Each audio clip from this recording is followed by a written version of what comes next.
Welcome to the Ambronite Superhero Podcast with Simo Suahemo. This show is your backstage pass to discussions with world-class influencers in the field of health and high performance. We bring you the selected tips and insights that you can use to upgrade your life and become unstoppable. We are live. Welcome to another episode of the Superhero Podcast. I'm your host, Simo Suahemo, and today I'm joined by a very special person, someone who is on a deep personal mission in a quite literal sense of the word, and also an overall inspiring human being who does take herself to new heights of human capability, quite often in quite surprising methods.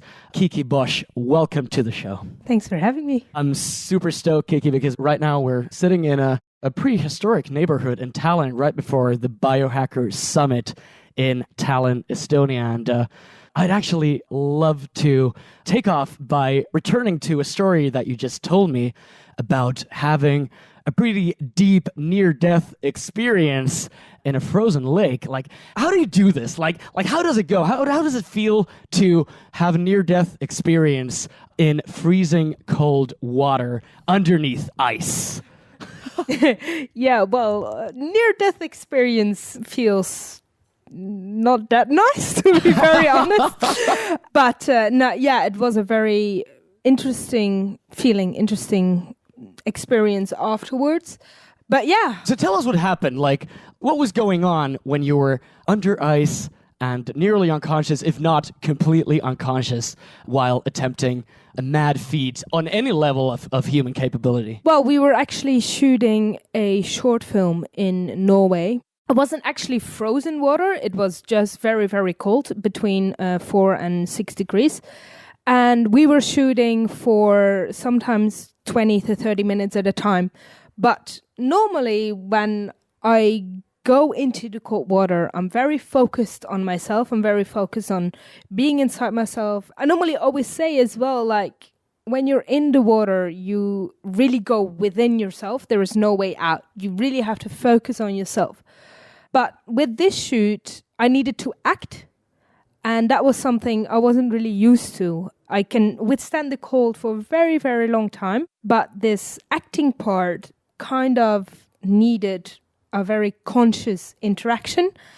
And besides that, I was kind of weighed down by 6 kilos of lead around my legs and around my waist to make my walk underwater appear as natural and as outside of the water as possible. So it was heavily weighed down, making it I couldn't come up to the surface on my own. So I had a safety diver to whom I had to signal to come get me when I was out of breath. So yeah, that all adds layers to the complexity of being in water that cold. So it was I would say the experience itself was so beautiful and so nice. But all these things that were different from my normal meditative state that I have in the water to a more conscious acting and interacting with the environment. We had a boat, we had a dinghy. So I went outside of the boat and then immediately dropped down to the bottom because it was so heavy, and it was between sometimes 4 to 8 meters of depth. So it was really impossible for me to come back up again. So I signaled to my safety diver when I was out of air and done with the acting. That being said, I also didn't have a mask or goggles because it, again, needed to appear as natural as possible. So I had no idea where the cameraman was. I had no idea where the trees were because this was an underwater forest. So I needed to walk in a certain direction, but sometimes I turned when I was going down. So it was a lot to think about while being underwater in water that cold was just very challenging. Yeah, and that led me to, getting up and out of the water in an unconscious state at some stage. You're an expert in cold exposure and in techniques that do take you not only underwater, but very deep into the realm of the possibilities of the human body and the human mind. I just saw a video or just saw the trailer that you showed me when we had just met in the cafe a couple of hours ago. And what I saw there is a woman walking without any equipment on the bottom of a frozen lake. But what else do you do except for being Ariel in very, very extreme conditions, which usually are associated with danger and pushing the human capability to the limit? I think I kind of made the freediving into my own mission and also into my own business to kind of have the freediving that I do be a translation for many other things in life. So I use the extreme sports to kind of teach people what they're capable of. Of course, as well, as you know, through the Wim Hof method, through the Wim Hof breathing, and literally putting people into an ice bath and having them experience what it is to kind of, I call it sometimes forced meditation, because you can't fight nature. You can tense up like we all do when you get into the water that's really, really cold. You have a moment where you clench your fist and then, oh, this is cold. But you really need to learn how to let go of that and relax your whole body and kind of accept the cold. And that's when the cold really becomes a teacher. Because when you see that state of kind of that first few seconds that you're trying to fight the cold, and then you sink into a deeper relaxation and you know, okay, what I was trying to fight is actually not as bad, and you can keep the calm inside in such an extreme environment. So it's a teacher for so much more in life that you're maybe trying to fight, but once you let go and you really surrender to it, it might touch you. Of course, you feel still the cold on your skin, but it doesn't penetrate anymore. It's not a force that is inside of you. It's something that's outside. And I think, that's the most beautiful lesson of all, to learn that sometimes what you're trying to fight is really only out there. It's not part of you. It's not part of who you are as a being. You're also attempting a world record in underwater ice diving, not in the easiest of locations, I might add. We're going to talk about that too, but I would love to take a step back and hear your story and what took you to push yourself into the realm of the impossible, or what most people consider very, very extreme. Yeah, well, I think my story definitely started a few years ago when I found myself in quite deep depression, and I really didn't want to live anymore. I felt really useless, and I was blaming myself for a lot at that stage in my life. And then I saw a video of Wim Hof, who said, try my method to become happy, healthy, and strong. And at that moment I thought, well, I really have nothing to lose here. And I consider myself always as a bold person, and I love the water. So I was like, okay, I will give this a go. But I never expected the cold to have such an impact on me. I thought, I'm going to do this, and I'm going to do this for the health benefits and all the happy hormones, and the happy hormones are going to fix me. But it was way more the realizations that I got while being in the cold. The cold and the breathing all gave me kind of clues to who I was as a person. Once you're in the cold, there is no way out. You have to look within yourself. And for me, the cold kind of provoked all these other emotions. It provoked being happy, being sad, being like all these things that I really wasn't feeling anymore. And I learned time and time again that these are not things that define me. I'm not defined by sadness. I'm also not defined by happiness. They're all temporary emotions that we have, or feelings that we cherish. And going through this learning process was for me the most, beautiful thing of all. Learning who you are as a being in kind of the core of your being. And I would say that in that way, the cold really has been both my biggest teacher and my lifeline at that stage. That's an incredible story. And what we also talked about previously is something I'd love to return to, because that very much resonates with something that I've gone through personally, through a very kind of a deep sense of a need of a healing and of a fixing of something internal, and turning that into a gift to share with the world. And I think that's where I've personally drawn a lot of power from the many of the traumatic events I went through with my own father, and with my own personal kind of battle with helping a person who's been in a very dark place and becoming entrenched in a dark place myself, and through that gaining a deeper understanding of the human experience, of human nature, of myself, not the least. But years and years after the actual event, and after recovering from a darker period in life, turning that into a personal flame that's not only something for you, but something to be shared. And your story really provoked a kind of a very, very strong relation to my own experience in that realm, and I found it very inspiring. So I think that would definitely be something I would love to return to. Thank you. Yeah, so I think this is the thing. People all have their personal stories.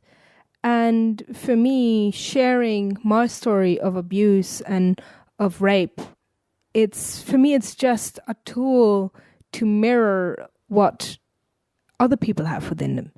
Okay, you don't have to be assaulted, or you don't have to be abused to have had darker days.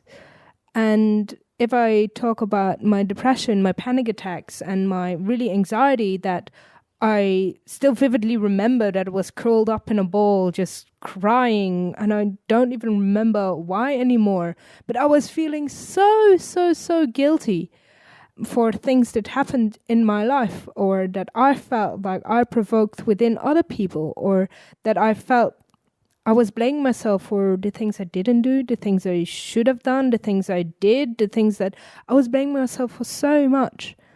At a certain moment, I started to realize that we all are blaming ourselves for so many things in our lives. We are blaming ourselves constantly for not being our best version of ourselves, not being perfect in a sense. And I think it's very good, it's very positive to strive to always be better and do better, like nothing against that. But you can only do so much. You really have to do the inner work and start to really be kind towards yourself and learn how to indeed deal with the things that you call mistakes. And I think once you really let go of those assumptions, once you really let go of your own self-beliefs, you get a window of possibilities, and you all of a sudden can see the huge potential you have within you. And I think for me as well, again, that's a translation from the cold of, I remember vividly the moment that I realized within the cold, I could be very compassionate towards myself. And I was like, okay, I'm in such an extreme environment. I'm like in 2-degree water, and I'm doing this so I can be very kind to myself. I can be very, just breathe and relax. And I was very nice to myself when I was in an ice bath. And then there was a moment of realization. Why can't I be nice to myself in everyday life? Because at that stage, my life was an ice bath. My life was this big power that was overwhelming me, that I was fighting, that I didn't really know how to deal with. This whole fight or flight response was my everyday life.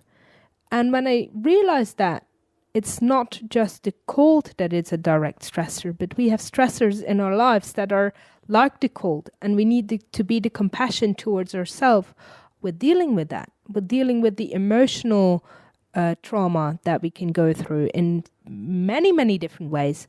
That's kind of when I would say it hit me. It hit me that how this method is really helping people. It's, of course, the physical and physiological benefits that people get, but it's also the realizations and the mental tools that you get taught by doing something out of your comfort zone, by challenging yourself, challenging your beliefs, and you kind of start realizing that indeed you are not your thoughts. And when people ask me, okay, so you go into the cold, there is still this voice in my head that tells me, I don't shower cold today, I did it yesterday, or my mind is making up a ton of excuses to not go into the cold. But then you realize you can still do it. You can still switch that knob into cold water, and you realize time and time and time and time again that you're not your thoughts. And I think this is the biggest power, because once you start translating that into more than just taking a cold shower in the morning, that's where the real magic begins, in my opinion. What's so striking to me is that I feel like everything you're just saying is really speaking to me at the time when I was through a very, very dark period in my life. And it had a lot to do with associating the loss of my father, first as I knew him, and then in a kind of physical sense when he passed, and feeling through a lot of emotional baggage and a lot of negative self-talk and pain and blaming myself for not being able to help him. And we briefly talked about this kind of a pattern that we humans seem to be hardwired almost to have within ourselves in terms of turning traumatic events and succeeding darker times and potentially even depression into a loop of negative self-talk and even self-blame that you just vividly described. So what's kind of your message to your previous self, or to my previous self, now that you have kind of gone through that period and have been able to share in a wonderful way the lessons and the structure that you have managed to build around this experience through a cold exposure, through the Wim Hof technique, and later on through your own business and through your own mission of helping others overcome similar events and similar mind spaces? That's a very interesting question, and I'm just thinking if I would tell myself anything. It's a very difficult question, because knowing the things that I know now are maybe not the lessons I should tell myself, because I remember that people told me the things that I'm telling people now, like this too will pass and it's going to be all right and you will get over it. But you need to be ready to hear it. So what was it that you were not experiencing it? You were hearing it, but not experiencing it directly? Yeah, I think once you're really in a depressed state of mind, once you're really down there, I think, it is only the realizations that I've gone through because I've experienced it that I can say right now the things that I know. Right. And maybe it's the same for you when you think back about the time it created the person who you are today. And that's actually so beautiful. Because if you would have done things differently, or you would have tried to change your approach, maybe you wouldn't have really learned the lessons that makes you into who you are today, that you maybe really needed. And of course, I don't wish it upon anybody to be abused, to have gone through a loss like you did. But you are such an amazing person. And having gone through that, you can relate to people in such a beautiful way that maybe it would have even been wrong to say you the lessons, or to tell you the lessons that maybe you want to have had at that stage. I mean, I don't really know how to describe it, but I think it's all part of a bigger process. And for me now, to be able to relate with people that are sexually assaulted, to relate with people that have been depressed or have gone through a loss like that, it's also something that I'm very grateful for. So I really honestly don't know what I would tell my past self. Maybe it's better to rethink what I should tell my current self, because if I can constantly tell myself that, I'm not my thoughts, this is still very accurate these days. And of course, I'm not a very spiritual person that has it all figured out. I am still figuring stuff out. So to tell myself over and over again that I'm not my thoughts and that I am allowed to make mistakes and do things in a way that then my future self might think of, oh, why did you do it? Well, because there was a lesson to be learned there. And yeah, I think that's the only thing you can do. I don't know. I do resonate with the idea that we do get the lessons that not necessarily we want to have, but what we do need to evolve into that next stage of being able to relate to others and being able to be more useful human beings. I do very much resonate with that message. But is it like, why is it that when we talk about these essentially transformative moments, essentially transformative experiences, why is it that we need to go through so much perceived pain and misery, be it either in the experiential realm or in the physical realm, to gain these insights? That's something that I've been generally pondering, not the least because I was just climbing a 6,000-meter mountain in Kazakhstan, and I found myself on the edge of a high-altitude cliff in the middle of the scariest storm I've ever been. And I was thinking to myself, there's something very similar to the mind space that I was in after a traumatic event. And there's something that I need to experience here in order to grow as a person. And simultaneously thinking, this shit isn't normal. Like, I'm spending my time on a glacier, fearing for my life, while on an epic climbing mission very high up, which is something that I can relate to when you're pursuing your mission on the extreme. In the physical realm, in the mental realm. Why is it that we need to do all this crazy shit to grow as people, as persons? And why is it that we can't just be normal people and sit home and do a meditation and grow as humans? What's your own take on that? You must be considering that. Do you ever think about that? I think it's more like a godlike question, though. Yeah, on maybe what is good, what's bad, and what lessons do we need to learn. Honestly, I don't think there is a clear-cut answer to that. But I think that we certainly need to experience something firsthand in order to relate. And I think, don't get me wrong, I had so many positive insights and good spiritual, awakenings or whatever you would call it, meditating or being under the Pandora star or something like that. So I did have some really good insights in this realm when I was just sitting at home meditating. But we still need the hands-on and real-life experience to maybe redefine our own limits towards ourselves. It's not necessarily to redefine something out there, but you can have the visual image or you can visualize climbing a mountain. It's not the same as actually climbing it. It's not the same as encountering a storm, like you say.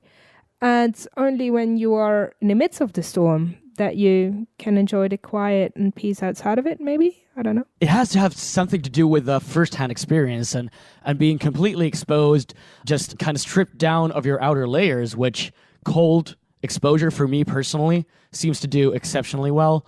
And also just simply taking my body into environments that are utterly hostile, that make every cell in my body aware of the fact that this is not somewhere we should be going, and going there in spite of that feeling, going there in spite of that internal signal that we are now in the realm of high risk, we're somewhere where we need to be in a deep flow state in order to survive. Yeah. How do you think about that? How do you describe cold exposure to someone who's never done it? Like, how do you talk about these experiences that you're having on the edge and when you're pushing yourself? Yeah, I really like what you say, the flow state. I think that is definitely a big part of it, because to me, meditation and cold exposure are very, very close. Meditation and extreme sports are very, very close, because you need to be in that flow state.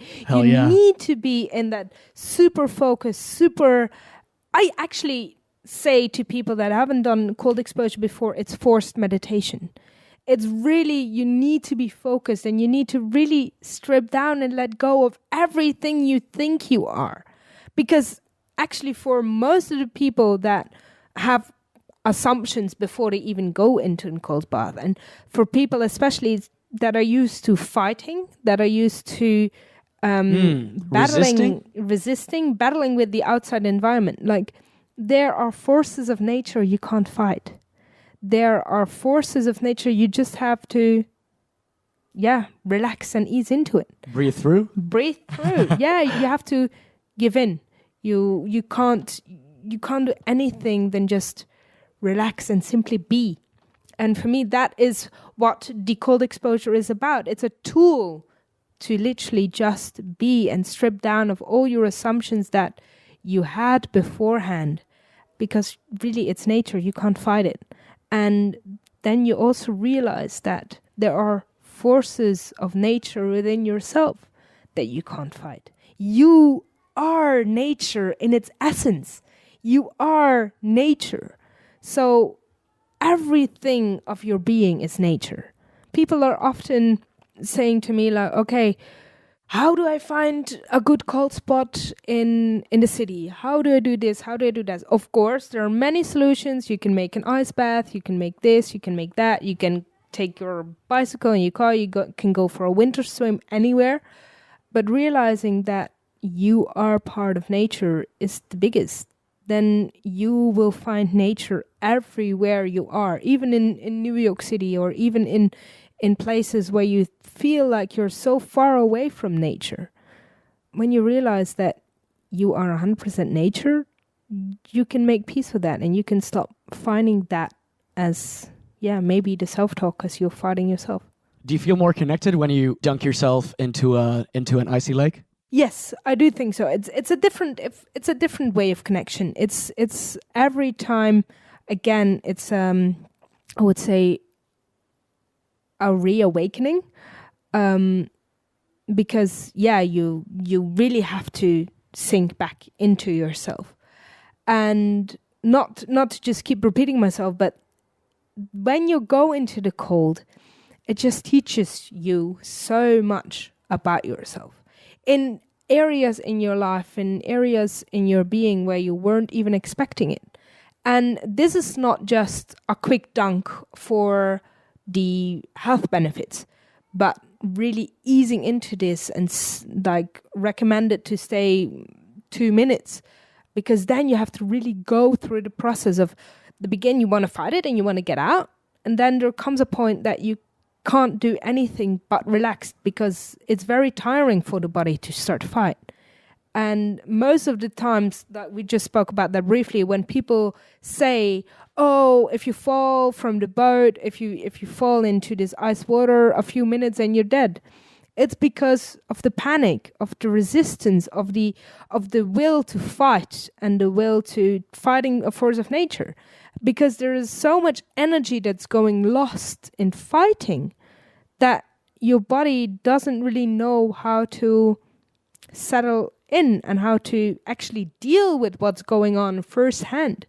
And doing the Wim Hof method and going into the ice bath really teaches you how to deal with things in a very calm and non-panicky way. So you were a diver before becoming aware of the Wim Hof method, of breath work, of the benefits and the journey of cold exposure. And before I would assume that cold had this kind of an impact on your life as an element of exploration. So can you just briefly tell me how the story from someone who was passionate about diving, how that story evolved to someone who is now attempting to break the world record in what someone might call a superhuman feat of diving underwater, under ice, in very, very extreme conditions, in high altitude in the Himalayas? Yeah, so I was always waterbound. I always loved the water, and I was working scuba diving. I was working in freediving. I would say water is my element, so to say. And then when I heard that video of Wim Hof and I was in that darker state, I just started doing cold exposure, but not really as a free diver. I was just doing cold exposures for the sake of the mental benefits. Like cold showers and ice baths and, just winter swimming in general. This was when I was living in Australia. So Australian winter, especially in South Australia, the water would get up to like 10 degrees or something. So not extremely cold. But then me and my ex-partner, we moved to the UK. And from there, we traveled to Iceland. And in Iceland, there is this very iconic place called Silfra. It's the gap between the American and European tectonic plates, and you can dive in between that. And that's 2 degrees year round. So we went there, and I just wanted to go for a meditative dip. And then I looked underwater, and the visibility is so good.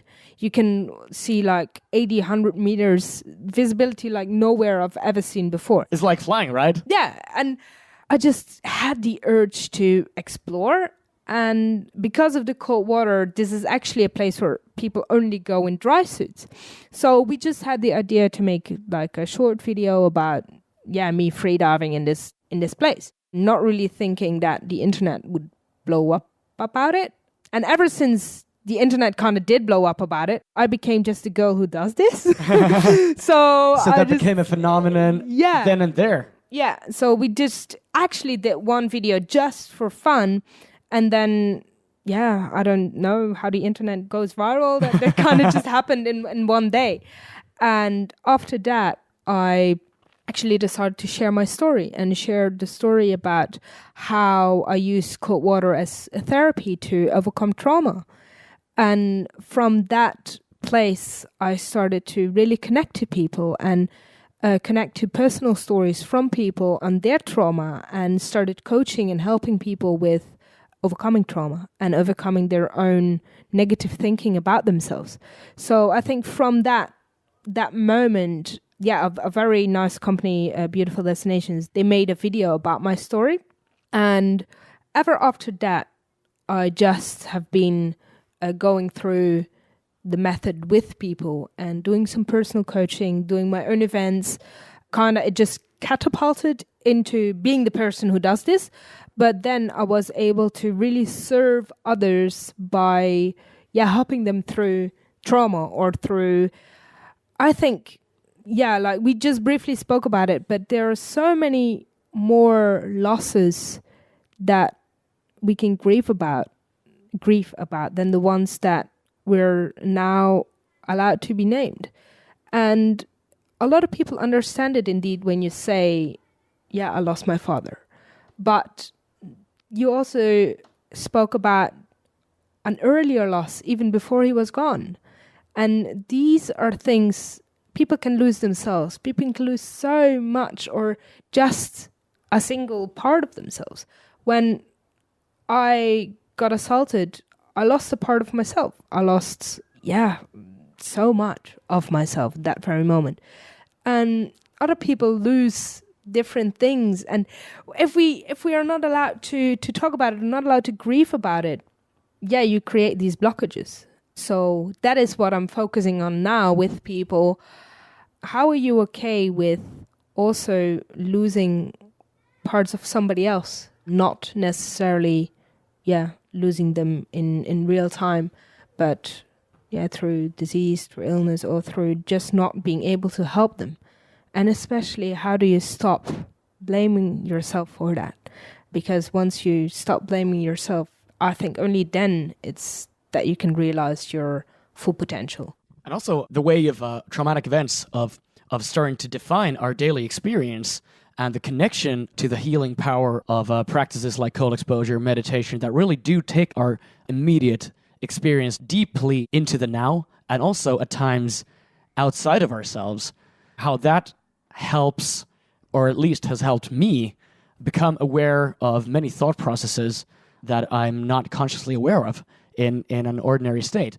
Like, for example, like in cold exposure, in meditation, in the flow of extreme sports, when I'm climbing, when I'm performing climbing moves that I know that I have to nail, and if I don't, there will be consequences. Sometimes those consequences can be really, really serious. I feel that I'm very much outside of myself in a positive sense, and that I have a sense of objectivity. And I think that's also a very kind of a topical feature of these activities. What do you think? Yeah, I think climbing and every extreme sports, it's very, very closely related to this altered state of being, because there is no space for mistakes. there is no room to think and overthink. And I think that is the essence of it, because when you get away from the overthinking part, you are just literally just doing it. You are doing what you think in that moment is gonna lead to the best outcome. So yeah, I think that's definitely an altered state of consciousness, because this is not something that you can do or that you are doing most of the time in day-to-day life. We are so much overthinking the words we're saying, overthinking the things that we're doing, or often indeed ruminating about, what kind of trauma redefines who we are, that we sometimes forget to just enjoy that the experience made us who we are. And for me, this is always a work in progress, but I am so thankful now for having had this bad experience in my life, because I can relate. I can relate to people so much deeper and so much better than I would have ever been able to without it. And it's finding that gratitude for, I think, maybe even the things that we call mistakes, or that we, get back to or relapse into, that gave us the most beautiful knowledge that we have in our lives.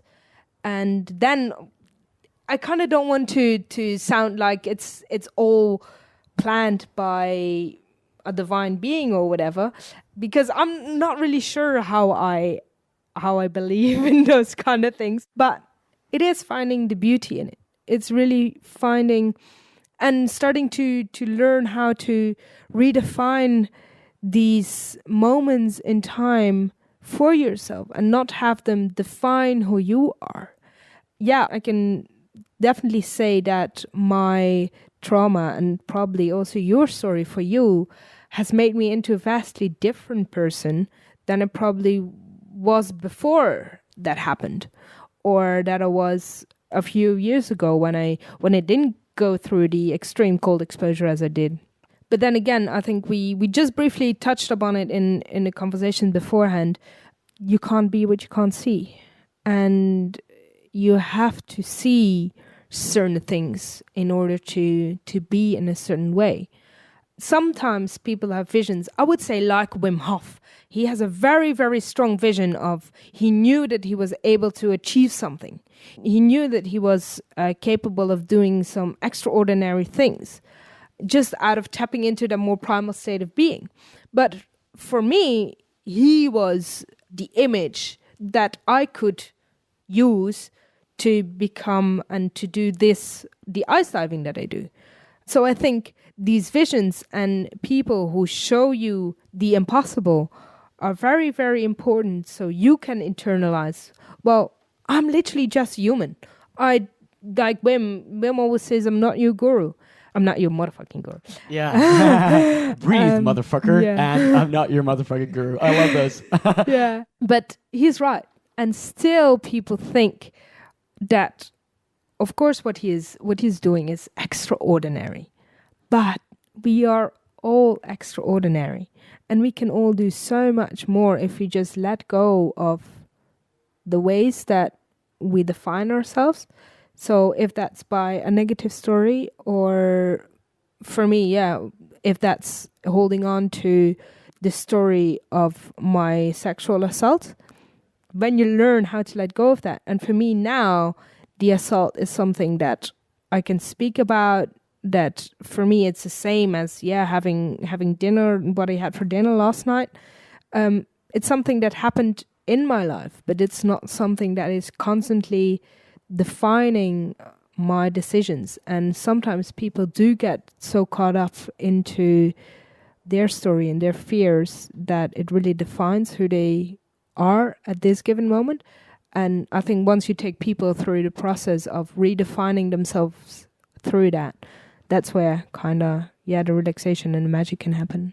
You can't be what you can't see. What are you seeing in a lake 6,000 meters up on a mountain? And what are you going to bring back from that experience? Like, what's driving you to push towards the unknown in this sense, and also in an attempt to break a record. I'm sure you've thought about this, not only in terms of breaking a record and showing that something that many people might consider crazy or impossible or beyond human capability. What's waiting up there for you? I think mostly it's myself. It's a mirror. It's going to be a reflection. But I think for me, when I set this goal to climb Everest and to find the highest lake, it's first of all, it's the problem that there shouldn't be lakes up there that high. So this was for me very disturbing to find out that, yeah, indeed, like a mountain like Mount Everest is just kind of melting away slowly. This was one narrative to the story, but for the other one, you can't be what you can't see. So to show people that we are capable of so much more, to make a journey to find a lake that shouldn't be there, so an impossible lake, to do something that is considered humanly impossible, but showcasing that it is, and showcasing that we are creating our own reality and we are seeing what is possible and what is impossible. So it's really for me about redefining the limits. Like, yeah, the 2-minute mile or the exactly, which was considered impossible for decades. Yeah, and it's really showcasing that we are capable of so much more that we think. And it's not just cold. It can be something totally different to another person. But this is how I learned to get into that flow state. I think there are so many things like climbing and running ultra marathons that people are always doing the impossible. So it's not about the world record. It's not about, going up there to show like, okay, I'm just this cool chick that's going to do this.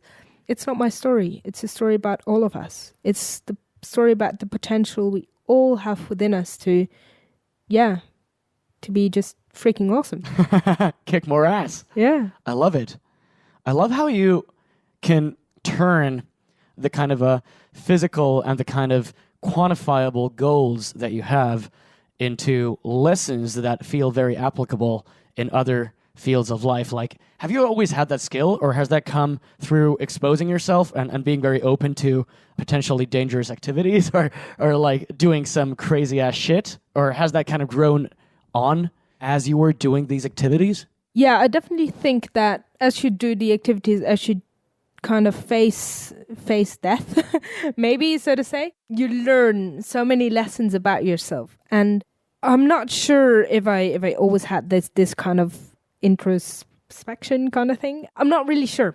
But I think the call definitely contributed. Putting myself into an extreme environment is a really big lesson. And yeah, like my business, Disturb the Comfort, we have to get out of a comfort zone in order to realize that there is so much. There is more possible than we think. If we constantly we're in a room where the temperature is constantly between 17 and 21 degrees, and then we go outside or we go into our car or we put on a big jacket, you never tap into that potential of your body to deal with the cold. You don't tap into that potential of yourself to face these kind of stressors. So it's not just the cold, but it goes for so many comfortable places where we are. I had a period where I was really trying to make myself as uncomfortable as I could. I slept on the floor. From sleeping on the floor, I decided, okay, I don't want a blanket anymore. So I got rid of the blanket. So I literally taught myself how to sleep without needing anything for comfort.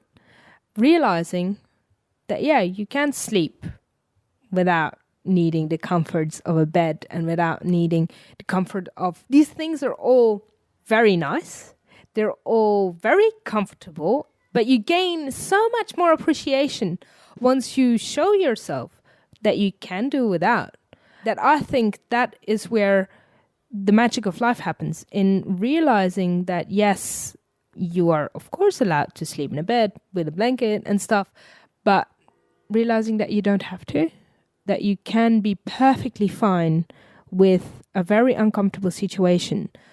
yeah, I think when you start triggering yourself into uncomfortable situations, it's maybe even a little comfort in that, because you constantly, are doing stuff and are finding yourself in like extreme environments. I can relate to that, and it does really give you a unique perspective to what you actually need, not only to survive, but to actually lead a happy life. Yeah. And there's a very stoic, very kind of a stoic edge to it, but there is also a very human edge and a very empowering edge to it. Like for me, for example, doing similar exercises, taking myself to very uncomfortable environments and finding that my happiness is not reliant on the comforts and joys of everyday life, that oftentimes only makes me weaker, makes me softer, and makes me, takes me more into my head rather than into the essence of my being.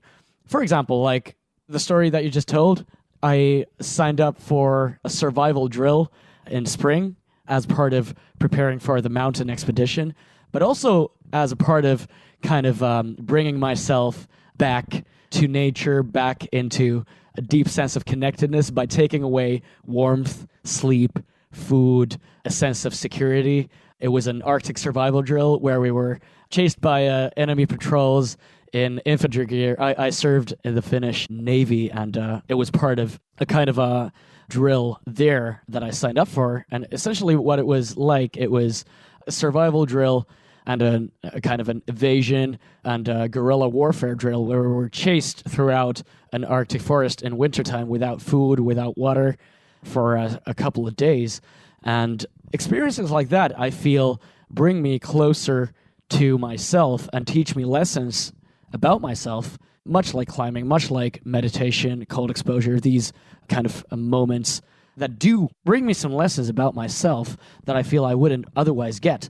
What are some of the lessons that you feel that you have gained through exposing yourself in the realm of uncomfortable situations about yourself? Lessons I learned about myself, I think maybe it's more about us in general as a human species than just about me personal.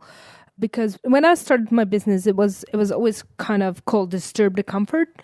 And by finding these, going over these boundaries and stepping over, I kind of realized that indeed sometimes getting out of your comfort zone is very challenging, but getting back in again, and not just getting back into your comfort zone, but really finding compassion for yourself can be very difficult as well.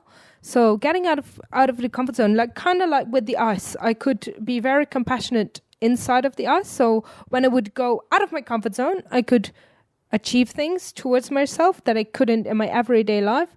So then kind of the second layer of comfort, the disturbed, came up, and I started to focus more on how to move people to a more tribalism, to a more connectivity between people. And for me, that stage came, the cold taught me how to connect to nature. So I really learned how to connect and respect nature.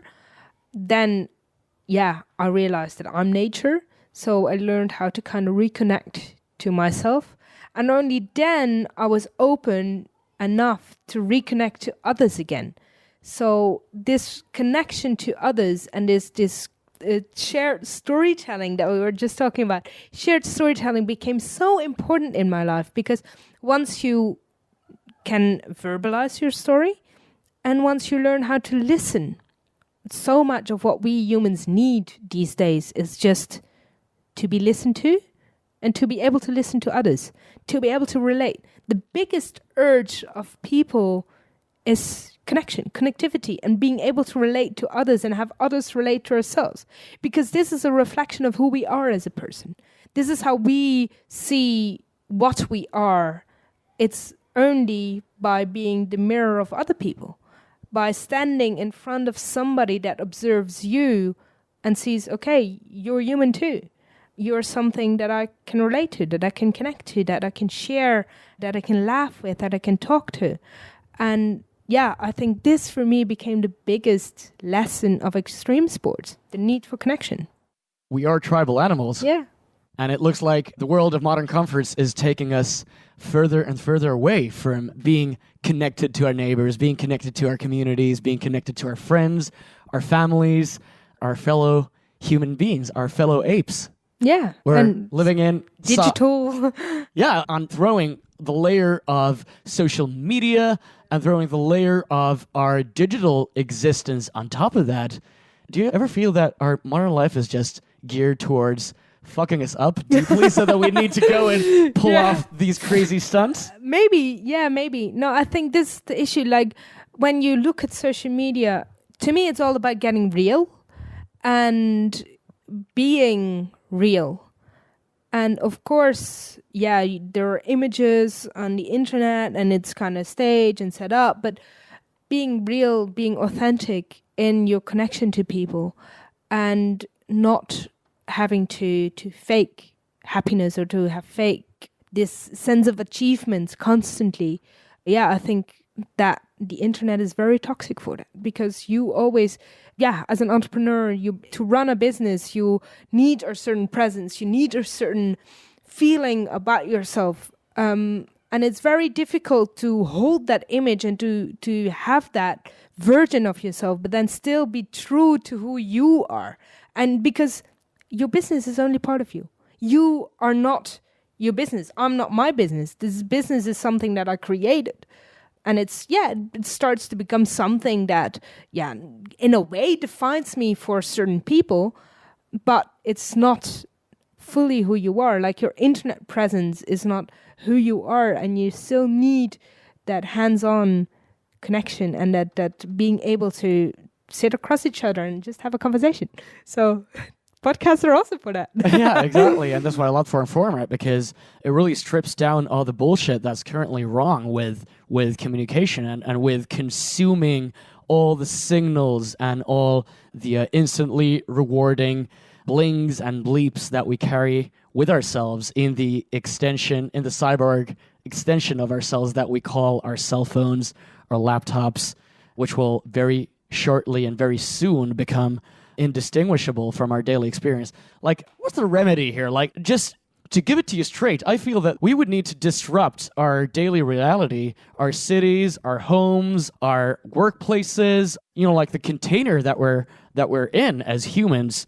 Like, what would be your solution to bringing people closer to their own inner core, finding their own voice, being more connected to themselves and to nature that you just so vividly described? Like, what would be the antidote to that? Like, built into our city? Because, like, we can sit here all day long and talk about cold showers, and only like 0.5% of people will only ever try it. Like, I've been doing this for a couple of years now, and I think that, and 0.5% of my friends who've actually ever done a cold shower would be an exaggeration. I would say that probably it seems to be that people are clinging to the comforts of everyday life and in the process becoming less and less connected. So what should we really do about that in very concrete terms? I think there is no clear-cut answer for that. I'm sorry. I think people need different things. Like, I love my cold showers, but I think it's for people to really realize and to find what makes them tick. And most important, to realize indeed that you are nature. And you can say that so many times. You can say it 100,000, no matter how many times to a person. If he doesn't hear it, if he doesn't internalize the core of his being, because you really need to feel that, right? It doesn't help to just hear it. Like, it doesn't do anything. It's like it just bounces off because your mind is like Teflon, unless you have a very deep experience of it. Yeah. So I think, yes, you can tell people, okay, maybe go take a cold shower to provoke that. But if people don't do that, you can't really force this insight on somebody. It's something that they have to experience. So I would really not know how to give tools for that. Like, I mean, I don't have a television in my house. Where I live in Berlin, I also don't have Wi-Fi.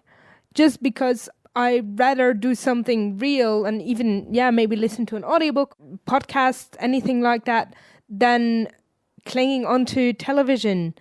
I still use the internet. I still watch movies that I maybe put on my laptop, but then it's a very conscious decision. So I think the only antidote is conscious action. Because if you are doing things because you're checking your phone how many times a day? Hundreds. How many % of that is unconscious? Probably 95% for me and most people, yeah. You check your phone to check the time. You check your phone. Okay, you thought it vibrated, but it actually didn't, so you still check your phone. It's really making decisions in a conscious way of, maybe not doing certain things, not using your phone for a day, not sleeping in your bed a day, like making those decisions consciously that I would say could be the antidote. But then again, you still have to put in the very physical work. There is no antidote in a cold shower. There is no antidote in anything if you don't internalize it. People can sit in an ice bath for 2 minutes, but if you're sitting in there 2 minutes fighting, you have done your 2 minutes, but you haven't gone through the process of relaxation. If you sit with the eyes closed and saying, okay, I'm meditating, but in the same time you're thinking about a million different things, you can sit there for 5 hours with your eyes closed. You still have to internalize the meditation process. So an antidote, I don't really know, and I think it can be different for anybody. So how have you kind of organized your life in the sense that do you use social media? Do you have some kind of ways of finding that calmness also in your apartment, like in terms of equipment or in terms of routines or habits that you've adopted to serve that purpose? Because you can't be in cold water all the time. And as you just described, it can be sometimes hard even to find the types of conditions that you would really need to get under ice. Like, do you have an ice tank in your apartment, or how does that look like? I wanted to, but then it wasn't possible to put an ice tank there. So that would be rad, though. I would love to have that. Yeah. I thought about it, some people do have their freezer, who then they put full of water. And I've seen some of those. Like a kind of a freezer, like a massive freezer box chocked full of water and ice. I tried that, but it wasn't possible in the apartment where I am today. So you had one of those? When I was living in London, I was having a huge box, and in winter that would just freeze over. So in winter it was fine, but in summer last year in summer I was just in very Arctic places. But then again, these days I think I focus more on finding time for myself, not necessarily cold exposure, but I get up really early in the morning and do a bit of journaling, do a bit of this mindful action, some movement, Mindful action, is that a specific program or like a routine or? No, for me it's just doing something very aware and conscious. I aim to not grab my phone first thing in the morning, not always succeeding at that, because the mind start racing with business. We just kind of started a new business a few weeks ago, so a lot to do for the launch of that. Then the events that are coming up, so it's not always perfect, but I try to keep my morning in a very nice routine of doing a bit of journaling, having a nice coffee, and then doing some, I would just call it conscious movement. Sometimes it's breathing, sometimes it's going for a run, but throughout the process of that, I really try to be within my body and not racing in my mind. I read in a book somewhere that Buddhist monks, they try to shift their consciousness from their head into other body parts. And I kind of started playing around with that practice to try and shift my consciousness from my head into my stomach, into certain elements of my body, to really focus on one area of my body specifically. So I would say maybe it's a meditation practice, I don't know. But I try to do that. When I'm running, I try to really consciously be in my feet. How does the pavement feel? How does the shoe feel? What am I feeling with my feet? Rather than, okay, I'm in my head constantly and trying to process something totally non-running related. Or when I'm breathing, I'm really focusing on how I use my muscles, which muscles are responding to an action that I take within the breathing. Where do I feel it? So mindfulness, I guess. Do you have a separate meditation practice, or is that something you like to combine with cold exposure, or how does your life look on a typical day on that front? A meditation I do, I don't actually meditate every single morning, but I would say definitely the biggest chunk of my mornings. And it's always a different practice. I sometimes really sit, meditate. Sometimes I listen to an audio meditation. Sometimes I, meditate with my eyes open. It's kind of a state of consciousness that I'm trying to get into, where I am indeed in that flow state and where I'm just allowing myself to be, and to be without expectations, without past blame, without any of those past, present, future kind of essences. I also wanted to talk a bit about limiting beliefs, because I think that's a huge one for so many people listening, and this is something that I've had the pleasure of talking about with many people who have overcome beliefs that have been seriously limiting to them. And this is also a front where I feel I grow inches and inches, if not even several feet, as a human being every time I'm doing something that I have previously considered tough or gruesome or even borderline impossible. I feel that those experiences do translate into different areas of life, as you also described. What are some of the limiting beliefs that you've managed to overcome through the experiences you've described? I think the first one is that I'm useless. I often thought about myself as a person who is kind of, I was always blaming myself for being, for just existing. I was always afraid of consuming too much, of asking too much of the world for me, and not giving back enough. So I was constantly living in a circle of, I need to give back. I need to do something good. I need to actively put out the good energy to balance my existence, to balance being able to buy food. I need to donate food, to balance being able to, live in a good upbringing. I need to volunteer to just balance myself out. And even though these are all good acts of interaction, it's positive to volunteer. I did it I felt like otherwise I wasn't allowed to live. So I think a sense of responsibility, or even like a necessity. Yeah, for me it became a necessity to balance out my existence, just out of guilt that I was alive. And I was like constantly trying to balance just being. And I think through extreme sports, I kind of realized I'm allowed to be here. And I don't mean this in a very grim sense, but I sometimes just felt like I wasn't allowed to be.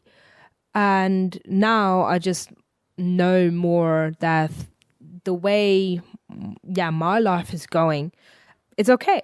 And even though I really love to give back to communities, and I love having that aspect within my personal business to, give some of my income to charity, that's something that I now do out of, an inner wish, and not something that I have to do to offset me being alive. So I think it's a very maybe weird limiting belief that I would say. And the rest of the things, I think the limiting beliefs are often the ones that are thought to us. It's something that you once heard as a child being said about you not being good enough, about you not being smart enough. We just briefly talked about it, like teachers who tell you that you're not smart enough to do certain things, or other mentors in your life that limit your beliefs. And I think it's not necessarily to fight these limiting beliefs, but to realize that they're not your reality.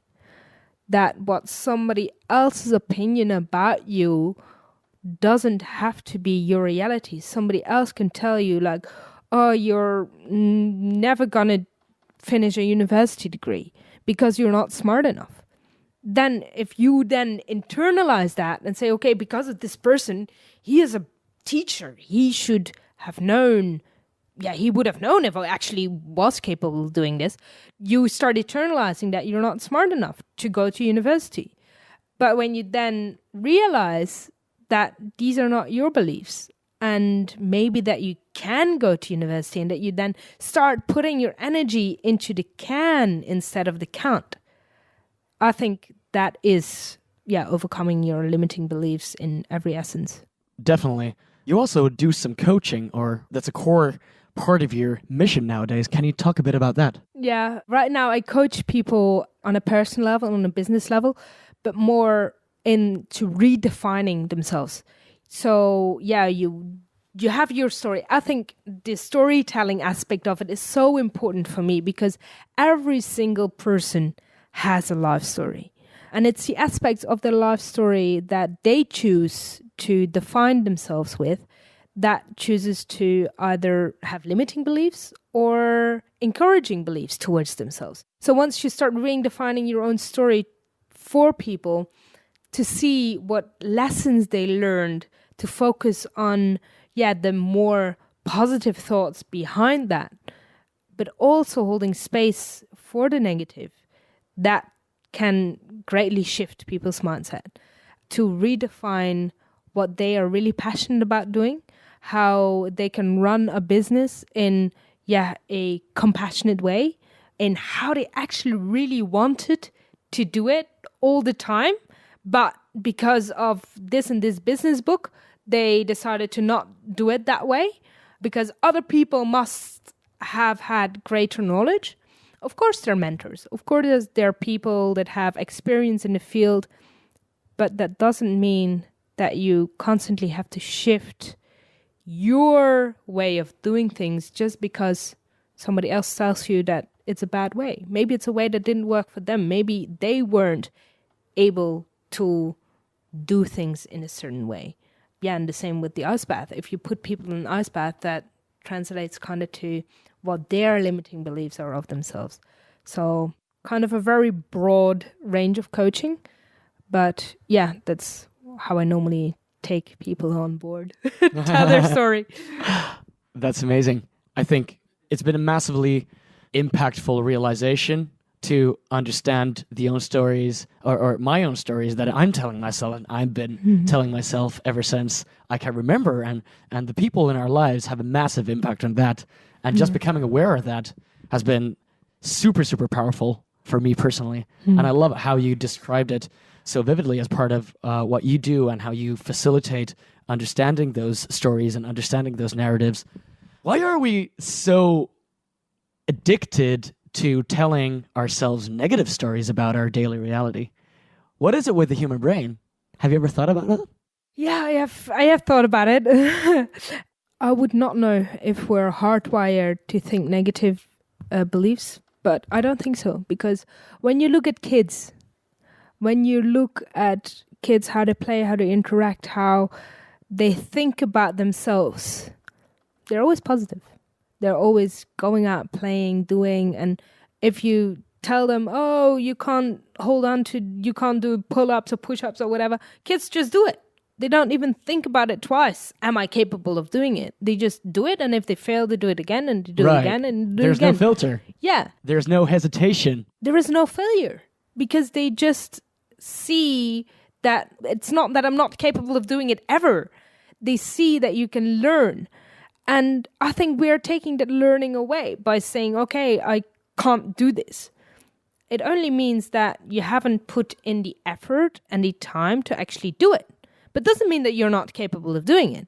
Everybody is capable of doing so much more. If we can only switch that negative thinking into something that we can create, then creating your own reality. I would not know when the switch happens from that kid-like thinking to an adult, like, I can't really do that kind of thinking. But without putting any blame, I think the educational system can be quite a big flaw there. Oh, yeah. By constantly focusing on what we can't do and how we are not achieving certain things that other kids are achieving and why we're not good in certain lessons or certain music or algebra or science. We're constantly focusing on what we don't have and what we don't know and what we are not capable of, and failing exams. Yeah, when I was a teenager, I had a huge fear of failing, that the moment there was one question on a test that I didn't know, I would just refuse to make the whole test, because I'd rather have a 0 than knowing that I failed half of the test and feeling like I should have actually known. So, I think the educational system for me has been a very negative, belief system. It made me think very negatively about myself. And I don't know if that's, the cause of it or why we humans are so caught up in it. But, I don't know. Yeah, it does seem like an environment that's geared towards beating down the inner child and bringing in the sense of failure, bringing in the pressure of always succeeding, bringing in that risk aversion that many people suffer throughout their lives, even unknowingly, even though their starting point has been a child that is curious, that is passionate about life, that sees the unknown as something that is full of opportunity rather than fears and rather than limitations. Wow, I think there is definitely something there. I personally try to rekindle and cherish and feed my inner child as a human, and I found exposure to nature and music and creative play to be especially helpful for me in that realm. Have you found some routines or some passions that really rekindle your own curiosity and a positive and a creative mindset towards the future, towards life, towards the unknown? Yeah, I definitely think finding that child within yourself, finding time to play, finding time to just do things for the sake of just doing them. Not always have an agenda of what you have to learn or what you have to do, but just explore your surroundings, explore nature, do like funny, silly things, but also really kind of challenge yourself like a child. I found kind of a nice joy in, for a while, just writing with my non-dominant hand. Just because you stimulate that learning again, that learning of doing something, and then realizing that, you can just write and draw and paint with your non-dominant hand. Which hand do you use natively, and which hand for you is non-dominant? My left hand is non-dominant, and normally I'm right-handed. So you started writing and drawing, and where has that led? That I now can write with my left hand. And it's of course it's not as pretty as my writing with my right hand, but it's again something that you're learning over and over again, that I would say again limiting beliefs, but you can perfectly write with your non-dominant hand if you just dare to fail, and if you dare to not have it be pretty, and if you dare to just Nike had it right. Just do it. You just have to really do it, and do it in a gentle way. Do it in a compassionate way. Don't do it to always get to do it right, always forceful, but learn how to have fun with it. Learn how to play with it. And I think kids and holding space for that kid within you is the perfect method of doing so. Oh, yeah. I started an experiment where I always try to travel with an instrument. I brought a harmonica on this trip. Cool. Yeah, nice. I also recently I started playing the guitar. Like, I had a childhood with an abundance of musical passions in the family, and I play the piano and percussion instruments, and I love to sing, but what I found to be extremely helpful with rekindling that sense of play and especially that sense of engaging in something without any expectations of the outcome, just for the sake of doing it, has been to grab a new instrument and just having fun with it. And it's not always easy, because there's always the cloak of self-criticism, and which I wouldn't describe for me to be a major part of my personality, quite on the contrary, but still having that time and having that every day, even for a couple of minutes of diving deep into something that has zero expectations, zero value outside of what it actually is. And for me, that's been like traveling with funny things that are exceptionally good at sparking creativity. And for this trip, it's the a marine band blues little thing that you could always have in your pocket and produce a song out of. I also got a small guitar during New Year's when I was traveling, and I had a local craftsman in Bali make nice. that. So do you travel with some items that are essential for sparking or rekindling that creativity, or do you have any practices that, because you're always on the go, right? You're also traveling a lot. So for me, that's been something that you're like, it's not enough to have the stuff at home. Yeah, that's true. I think for me, that's my diving gear. You always travel with your diving gear, I assume, because you're always... Yeah. I mean, this is my free diving gear, not my scuba diving gear. But yeah, for me, when I'm free diving, I am like a kid. Like, I dive to something that I maybe know that I can't reach, but I just know that there is a wreck at 25 meters there, so I just want to see a glimpse of it. Sometimes I reach it, sometimes I can cruise around there, sometimes I don't. And I think that is something kids are better at than grown-ups. Grown-ups, they kind of the first thing they ask me, what is your PB? What's a PB for the people in the audience? So the personal best in free diving. So static breath hold or depth or these numbers that we're like, okay, I can hold my breath for so long. I can dive this deep. It's always the adults that ask it. It's always, you focus so much on a glimpse of what I was capable of when my body was in the perfect state, when my mind was in the perfect state. But it doesn't matter, because now I approach freediving as a kid, and I don't have to break or set a personal best.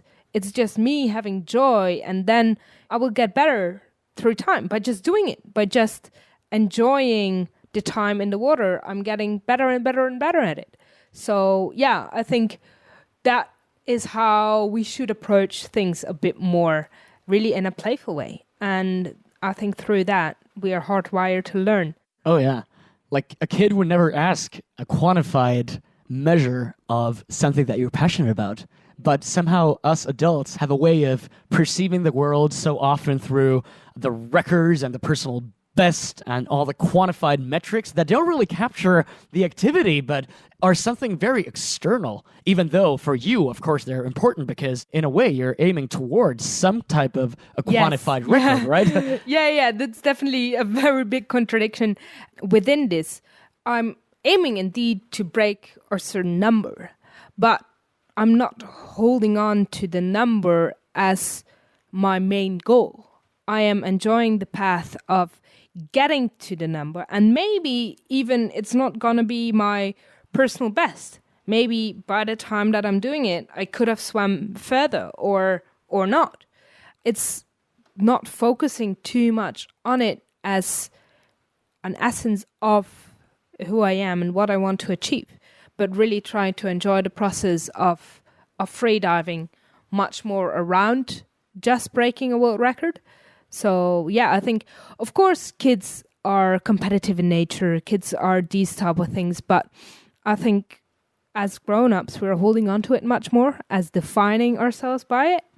And yeah, I think that is very important not to do. Like, personally for me, okay, it's great. It's a nice goal to have to break a world record. But I don't want to become the world record. Like, I want to be much more than, a one-time personal best of me diving a certain amount of meters under ice. Like, it's not what makes me me. It's just something that I do and something that I just do for fun.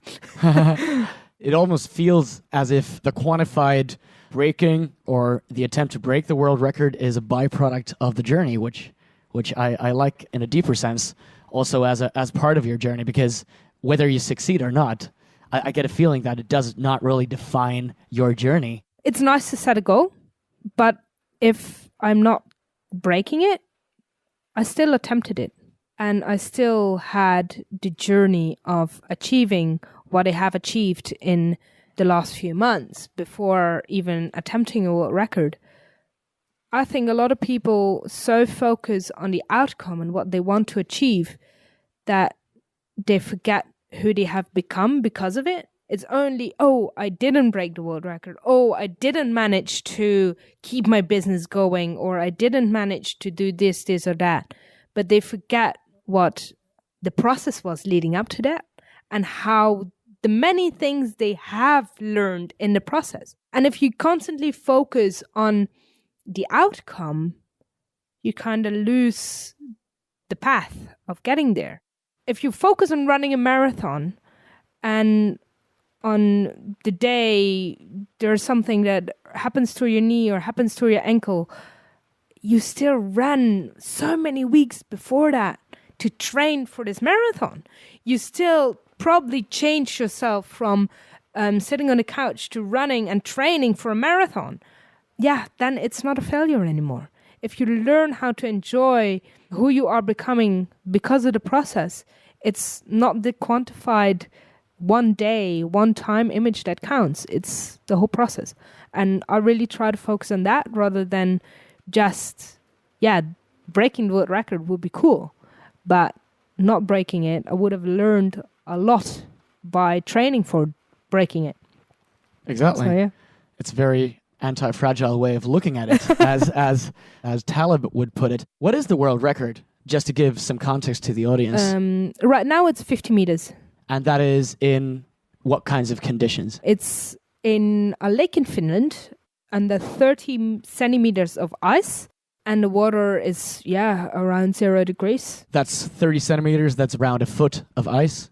For the audience, it's the amount of solid ice that can easily withstand cars and different modes of transportation. Yeah. That's an amount of ice that they open ice roads in the Nordic countries so that people can use the lakes as roads. So that's a hefty amount of ice. I've been under ice that thick. And even though psychologically it doesn't really matter if there's a couple of inches, like 5 or 10 centimeters or 30 centimeters of ice, because you can't really break through. You really have to rely on your skills and on your training. But how does that feel as a challenge psychologically? Because you must have gone through an extensive thought process to be able to trust yourself, trust your instincts, and trust your training. Trust your body and mind to be able to pull off these crazy ass stunts. So I think the 30 centimeters of ice, it's definitely challenging. Like there is no way that you can break through, or of course there are like safety holes and there are safety divers with you under the ice. So for me, being able to rely on them is, I would say, 70-80% of my training, being able to really rely on the people that are safetying me to have my back if something goes wrong, because it's learning how to not think negatively, because once you're under the ice, you can't really go back, you can't really come up there. You have to trust in yourself and in your training. So like I said, even though the 100 meters is not the aim within my training, but the trust that I'm getting into myself is. So I have to put in the physical work to train in order to build that trust within me. And I use a lot of visualization for that. I visualize everything that can go wrong and how I would deal with that. Like, what happens if I lose my fin? What happens if anything goes wrong in that sense? Like I go through, like I know that your eyes can freeze when you're underwater that cold. So how do I react when my eyes freeze? So your eyes can freeze? Yeah. So essentially your retina becomes, like an icicle. Wow. That sounds intense. Has that ever happened to you? No. It has happened to Wim, actually. But it's, to me, like a few other things happened. I had to learn the hard way to not wear rings and a metal bracelet because they froze to my finger. Wow, that sounds super painful. It was. So but it's going through the visualization process of everything that can go wrong and then teaching myself how I would respond. So in my training, what happens when my mask or my goggles fill with water? I can't see anymore. So how do I trust on being linked to a line? That is only by training with not having goggles. That's training in all the extreme ways of doing something extreme.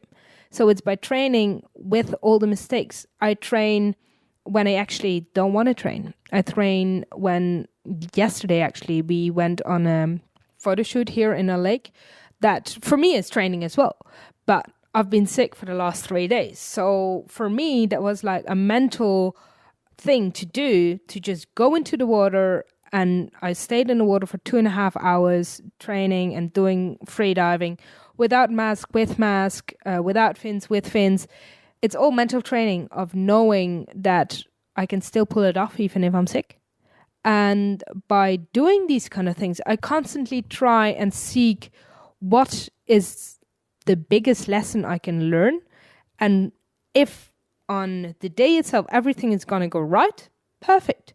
But if I train myself for every single thing that can go wrong, every single thing can go wrong, because I still know that I can do it even if things go wrong, even if I get a cramp, even if I lose my fin, I know I can still do it.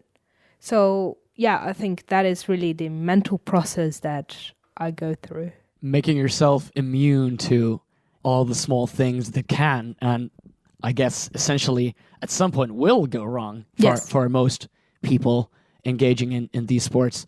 How about in terms of food and nutrition? How do you look at those as an athlete? I think for me, like, my food is very important for me. I'm a vegan. Of course, I have to see food in a kind of different way to make sure that I have enough energy to do the things that I do. I think I eat vastly different in off-season than in on-season. When I'm training, like for me now the season is starting, I need to shift my food intake drastically. If I'm training a lot, I actually can't eat a lot because normally I train on an empty stomach. But when your body has gone through a big stressor of cold exposure, it needs a little bit of energy before, and it needs energy after because it's burning through a lot of energy. But for me, it's very hard to actually give my body the energy it needs. So when I'm training, I often have trouble feeding because when I eat before training, my body just wants to get rid of it because it's dealing with a very, very direct stressor on the system. It doesn't have time to digest. It doesn't have time to energy to waste. And especially like as well, if you have a full stomach, then this is an area in your body that has to be kept warm. Right. So does it constrict your breathing capacity? Yes. If you eat? Yeah. Or if you have basically anything in your stomach or in your system? Often I kind of do more smoothies style, but then only just a little bit, or a banana or something like that, just to give me a little bit of energy and a little bit of sugar. But afterwards, your body is still in that mode for quite a long time. So it's often very difficult. If I train in really cold environments, I normally eat once a day, just because when I eat too fast or not too quickly after training, my body also can't accept it because it's still focusing on surviving. So I think when I'm not training, I of course have a normal vegan lifestyle, but when I'm training, it's very simplified. I eat very simple foods, especially during the day, and then at night I really try and aim to get my nutritional value in. But that can often be very challenging. Sounds like it's probably really, really hard to maintain a plus on the calorie balance. Like basically you would be looking at a calorie deficit if you can't refuel sufficiently during season, because your body pre and post exercise will be in that state. Have you found any tools or tactics to kind of tackle that when you're on season? Yeah, kind of supplementing with more nutritional smoothies that are very easy to digest. I eat a lot of bananas. They are very easy to digest. So really focusing on easy to digest foods, and then in one meal try to really pack in the nutritional value. But for me, normally I gain weight before my season starts. And last year I found that actually that was a very smart way of doing it, to have a bit of a buffer, which makes me often feel very uncomfortable in off season. But I can see how that can be, yeah. But I also know that's hugely beneficial, because if I don't have any fat on my body, the cold is much, much harder, because your body needs fuel. So yeah, I'm starting to be okay with not having a six-pack. So you need a bulking season, essentially, when you're off season? I would almost say so, maybe, yeah. But I'm kind of still figuring that out as well, because this is not something actually people do competitively. So I have to figure it out as I go. The person who set the world record a few years ago, she kind of also set it out of a hobby. So this is not a known sport. I also struggle with getting advice from people, because if you can ask swimmers for their routines, you can ask swimmers for what they do, you can ask freedivers for what they do, but they don't have necessarily this cold exposure. So the energy deficit that I have from the cold is not something they can directly relate to. They just have the energy that gets burned throughout the exercise. Right, because it must be an entirely different sport. Yeah. Like in a pool or even in open waters, compared to the extreme temperatures that you're exposing your body to. And it's the more I start looking into extreme swimmers that do like the ice miles, and sometimes even the extreme ice miles, which are on altitude or anything like that, they all say you need to have a buffer on your body to be able to do it. Scientifically, you need to have that buffer. And even though I'm just figuring it out as I go, I already found that if I don't have a buffer, at least of a few, maybe 5 or 6 kilos, my season becomes really exhausting, because I find that I need more rest days to refeed and to redo, what I do, and have less training days. So, I think it's really structuring. It's not a known sport, so it's really figuring it out as I go, I would say. Even the science relating to cold exposure is still very much developing and in a very kind of preliminary state, it seems. Like you were just telling me that there are many hypotheses that are being disputed, if not even overthrown, when it comes to the accumulation of brown fat, for example. Yeah, I think the science out there is very, very new. And I would almost not dare to say the science is the truth. It's an hypothesis. Yeah, at this point, to our listeners who are not familiar, can you briefly describe the hypothesis of brown or so-called healthy fat within the body and the accumulation of that? So within the Wim Hof method and within the research behind the Wim Hof method, there has been a lot of research done on brown fat activation. Brown fat is the fat that babies have to keep them warm. It's fat, in contrary to the white fat that we have, it's fat that has more mitochondria in it. So they can, use energy more efficiently. So it was said that this brown fat that gets released that kind of gets made when you do cold exposure, especially here in between your shoulder blades, helps keeping you warm. And now they kind of shifted from having brown fat as a theory to having the intracellular muscles, like the muscles between your ribs, right? Actually being the reason why you're able to keep warm. Huh. So the growth of those muscles, you mean? Or just the muscles between your ribs, they make sure that your core stays warm. Right. And it doesn't have anything to do with the brown fat. But again, this is also just a theory that they're still not really sure about what exactly brown fat, white fat, how it exactly gets made and used within the human body. We know kids have it. We know adults kind of lose it. And they found it in some adults, but not in others. But now they found in Wim that he uses these muscles a lot to keep him warm as well. So there are many theories and hypotheses out there that they just don't know.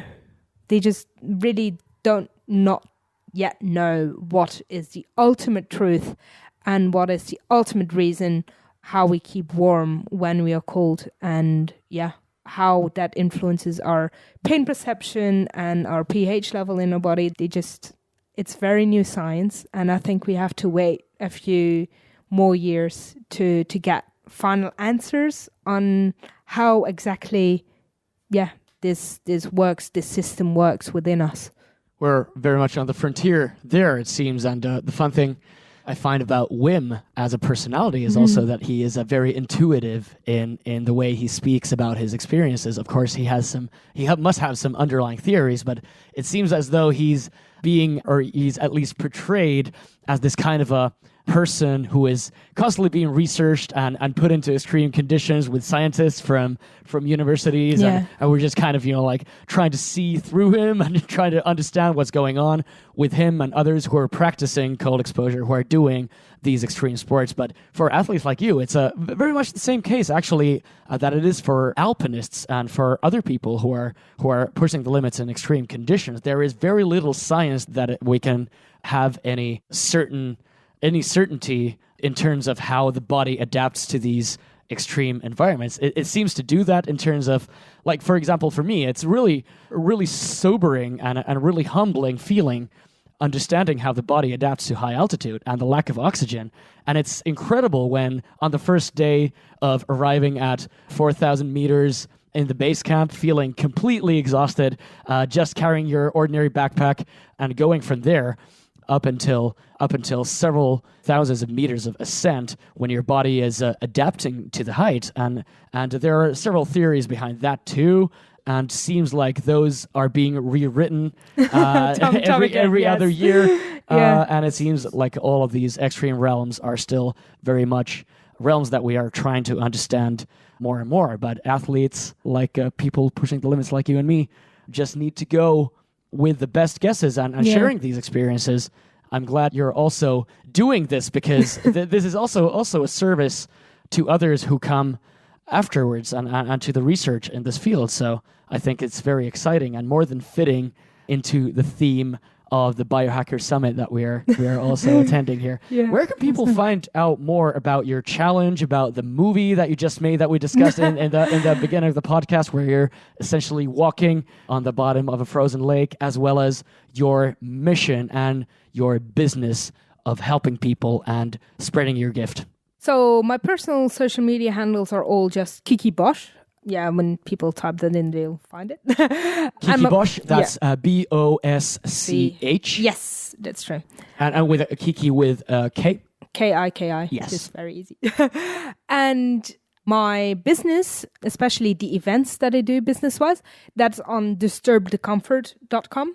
So just, Disturb the Comfort. And then I would say the film, that will be posted on my social media as well, or on my personal website, which is kikibosch.com, or on my Instagram handles. There will be links linking to that, because I'm not really sure yet where it will be screened, because maybe we're doing a tour, maybe not. So it's all very exciting. It just, got screened for the first time yesterday. So now we're kind of waiting on how and when that gets, in front of the public eye. Incredible. Can't wait to see it. Kiki Bosch, thank you so much for this inspiring and deeply meaningful discussion. I wish you all the best for the Himalayas, for the deep journeys underwater and deep within, and also with your mission to help people around the world share these lessons and discover these deep journeys in their own lives, becoming more thriving people through that. Thank you so much for coming on the show. Thank you so much for having me. All right. And to our listeners, you can find the show notes as usual at ambronite.com/podcast. We'll be putting the show notes as well as some of the topics and the links that we discussed, as well as links to Kiki's profiles, as well as her coaching and other missions. Thank you so much for joining us. Simo and Kiki signing out. Thanks for listening to the Ambronite Superhero Podcast. Please check out the links, show notes, and other episodes at ambronite.com/podcast. That's AMBRONITE.com/podcast. Thanks again, and catch you in the next episode.